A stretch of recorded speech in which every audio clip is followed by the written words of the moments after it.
constitutional right. But that the powers that be have deployed heavily to block them. If you go, can you imagine, even in Mbale, which is so many miles away from the Parliament of the Republic of Uganda, the streets are like a barracks. Equally here, if you see, there are certain uniforms of the forces which I had never seen. They are all on the streets and around Parliament, and even inside Parliament.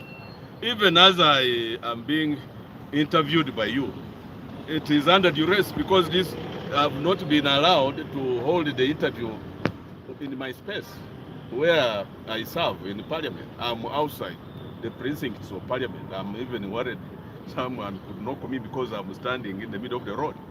But all this because the powers that be, President Museveni has refused to accord the fight against corruption the silver bullet. The silver bullet should have been political will. We saw it in Tanzania. Just a 5-year presidential term was enough for the late John Joseph Pombe Magufuli to nip corruption in the bud, because he demonstrated by word and deed that corruption is evil and corruption must be fought.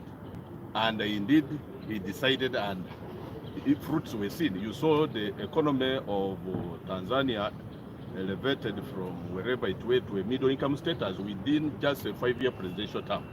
Here, it is merely paying lip service to the fight against corruption. I've even heard, and it is ridiculous, that the president has come out, and that's President Museveni, in his usual characteristic style, that the fight is now very serious, and now is also joining the Generation Z and giving them a full day, a Sunday, and this time around they should demonstrate in Kororo, but under heavy security. All this is laughable, because this is not what these young men and women have come up with. I must salute the Kenyans, the Kenyan youth, the Generation Z, plus the millennials who have who initiated the implementation of this constitutional provision of demonstrating against the evils. They did it, and it has inspired not only the entire Africa, but also our own Ugandan youth. And this is just a beginning. And I don't think this fear that the powers that be have shown by deploying to block them will help matters. It is like you are blocking River Nile. It will not fail to find a way out. And when it finds its way out, the results will be disastrous. So they are actually headed for serious trouble. They have not liked the repercussions. What's your comment on President's comment and warning that these that are going to protest are playing with fire? Number two, you're also part of the Parliament, and they're protesting against the House, which you are in also, that you are corrupt, and it has become a house of guilt. I give them a benefit of doubt, because the truth of the matter is that we as opposition, we had also realized that even amongst our own, there were issues. There were actually lots of finger pointing against our own.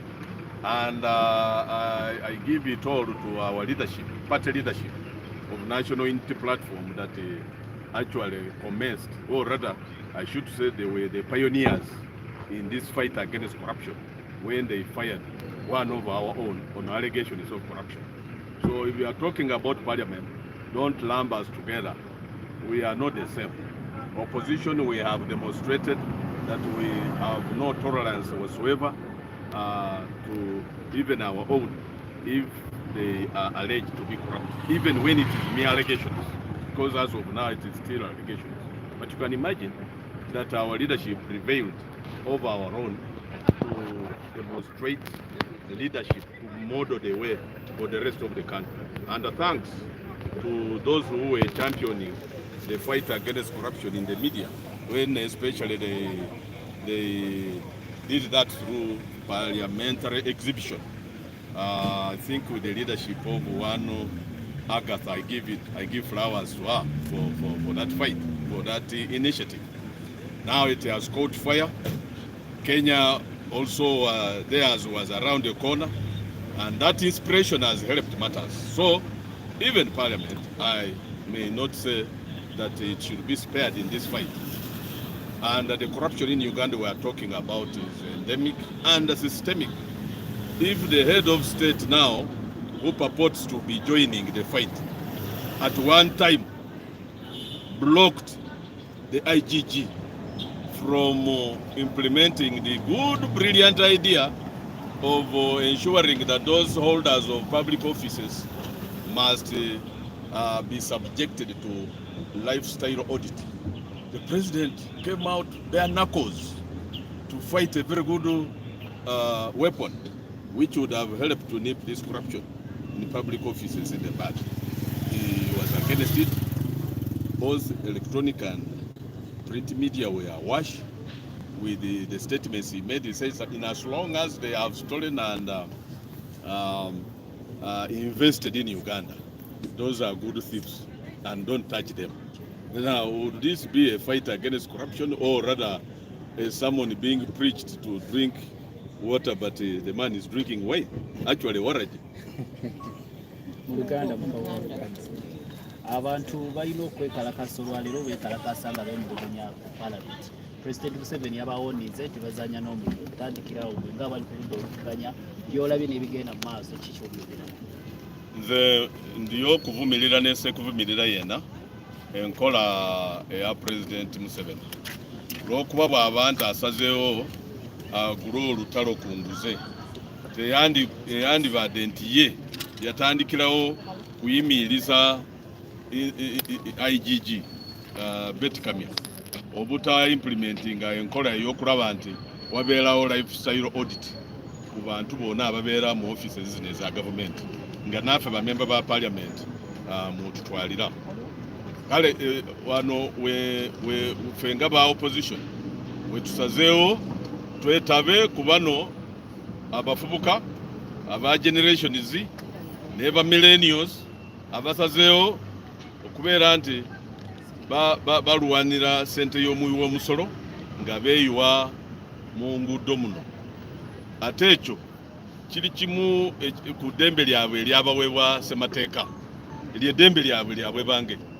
Bali batuufu kubeera nti beekubira enduulu mu streets. Naye olabye President Museveni kyakoze, olabye obukulembeze kye bukoze, butidde buyiye gundi poliisi abawanvu n'abampi mulimu ne ate si poliisi majje kati ke gajjudde wano munda n'ebweru wa Parliament. Temulabye ne gundi wano we muli kunjogera we mwempise ndi bweru wa Parliament ndi na mu luguudo wakati n'okweraliikirira nti oba emmotoka eyinza kujja wano netuleetera gundi neleeta omutawaana.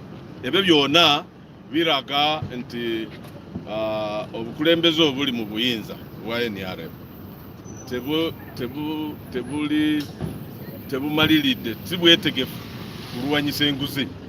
Era mu kuwulira nti President Museveni asazeewo kulwanyisa enguzi nti abafubuka bajjenga buli lwasande ekololo, ebyo byonna bya bulimba olw'okuba akimanyi bulungi tebasobola ekololo balwanyisizayo batya egundi enguzi. Yandikoze gundi Ruto kye yakoze, yandibayize eri mu gundi enakasero, yandibayise gundi Entebbe bagende mu bungi, naye atya ndi bwe bayiikaawo n'okumunjako bayinza nakumunjako. Naye bwana emyaka tugenda kulungula emyaka 40 ngo waliyo kyosuubira mu bwana mukulu nti kata atandize enjiri empya n'enkuba empya, ate nga tumumanyie dda kuviira ddala mabega nti emyaka gino gyonna tabadde teyewaddeeyo kubeera nti alwanyisa gundi enguze n'abali b'enguze. Oli mu Parliament gye beemulugunyako nti ery'enguzi oli nampala oludda oluvuganya gavumenti nammwe mwe muli. Wegamba ekyo kyogambye kituufu kulw'okuba kati Parliament naye tosobola kugireka bweru mu lutalo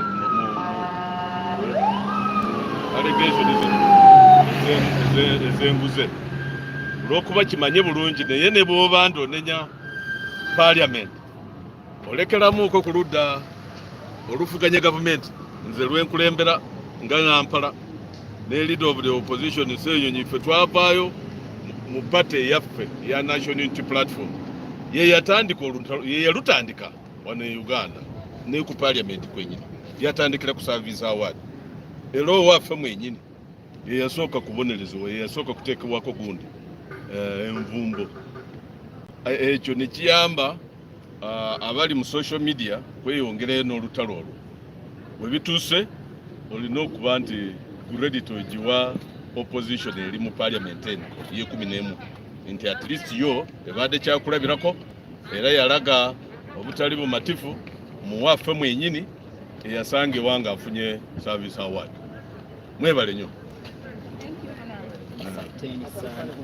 Asante pia. Nimeshukuru.